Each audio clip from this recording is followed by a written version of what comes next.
Across Lebanon, thousands of pages began to beep. A sound so ordinary, yet within seconds, it became a weapon. Homes erupted, hospitals filled, lives were torn apart. What began as a message ended as a massacre. This was the story of Lebanon's pager blasts and the scars that remained 1 year on.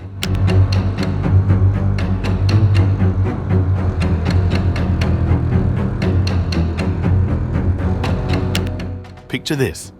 It's September 17th, 2024. Across Lebanon, thousands of small electronic devices, pagers, begin to beep. For most Hezbollah fighters, that sound would mean a message, a call, a reminder. But on this day, those beeps turned into explosions. Thousands of pagers carried by members of Hezbollah detonated almost simultaneously. The very next day, booby-trapped walkie-talkies followed. The toll was devastating. At least 39 people killed and more than 3,400 wounded. It wasn't only fighters.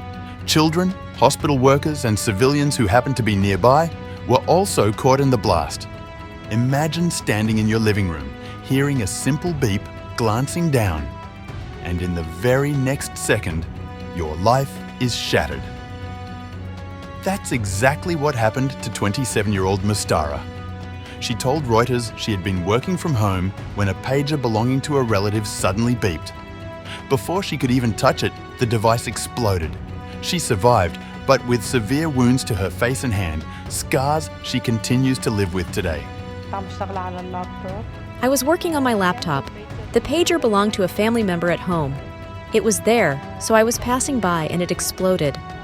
We even know that in war there is something called the ethics of war, but the enemy went beyond all of these things. He didn't think that the pager would be in the hands of children.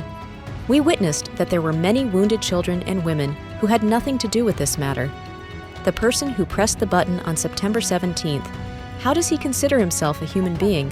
I mean, he never imagined that this would really happen. I don't consider him to be a human being in any way. Her story is just one of thousands. For many, the horror was in the details. Investigations revealed the pages were engineered with a cruel design. To activate the message, operators had to hold the device with both hands and press 2 buttons simultaneously. But even if they didn't, the devices were timed to explode anyway. In hospitals across Lebanon, doctors faced unprecedented scenes. Hundreds of patients arrived with shrapnel wounds, many blinded instantly.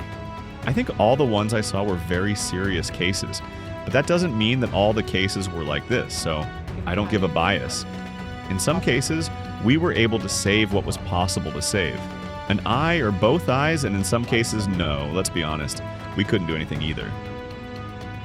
Each case was a humanitarian case, especially when there were children and women who would ask, "What happened to us?" and you can't answer them. The child that asks you what happened to me, would you tell them there's a big monster who did this? Most of them need several operations this year, and we have performed several operations.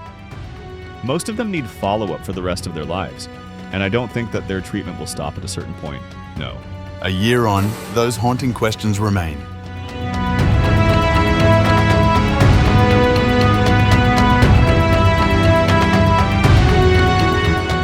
One might wonder, how did pagers of all things become weapons of war? According to a Reuters investigation, Israel had hidden tiny but powerful charges of plastic explosives inside thousands of pagers. Hezbollah had procured them, completely unaware they were booby-trapped. And these weren't limited to fighters. The devices were distributed to Hezbollah's medical services, its social service branches, even hospital staff. That's why so many civilians were caught up in the carnage. One of them was Mohammed Nasser al-Din. At just 34, he was director of the medical equipment department at Al Rasul Al Azam Hospital. He carried a pager to stay reachable in case of emergencies. On September 17th, while speaking on the phone with his wife, the pager exploded. He lost his left eye, several fingers, and spent 2 weeks in a coma. When he woke up, Beirut was already reeling from Israeli airstrikes that killed Hezbollah leader Hassan Nasrallah.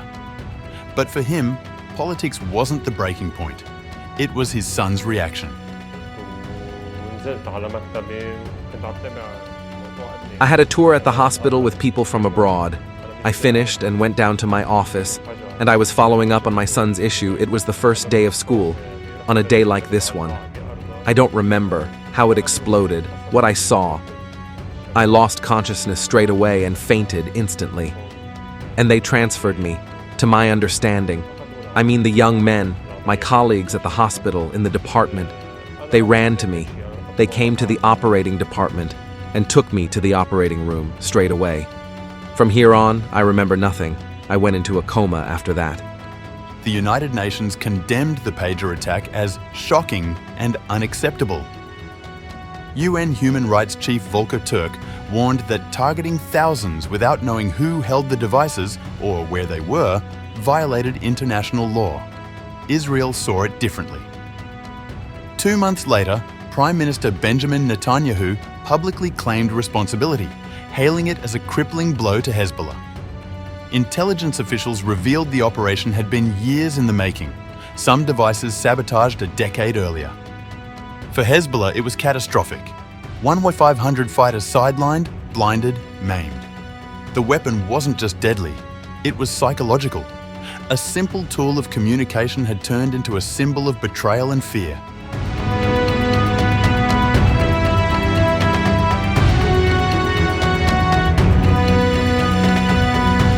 Numbers alone can't capture the scars this attack left. For every statistic, there's a face, a body, a story of survival. Take Naifeh, 29, a hospital supervisor.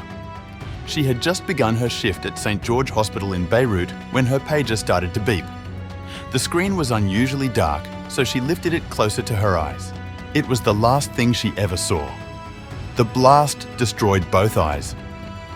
Once bright and confident, her face is now scarred and disfigured. Today she wears sunglasses, not to shield her from light, but to shield others from the sight of her hollowed eyes. The sclera, the white part of the eye, is gone. The retina and nerves connecting the cornea to the brain are completely destroyed.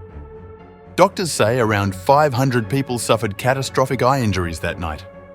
Some ophthalmologists removed more eyes in a single shift than in their entire careers. For survivors, recovery is uncertain, measured in surgeries, therapy, and endless waiting. But beyond the physical wounds lies a deeper fracture. Families were torn apart, hospitals overwhelmed, and an eerie precedent set. If pagers and walkie-talkies can be weaponized, what everyday object might be next? For victims, justice feels distant. For everyone else, the question lingers. When technology itself becomes the enemy, where is safety?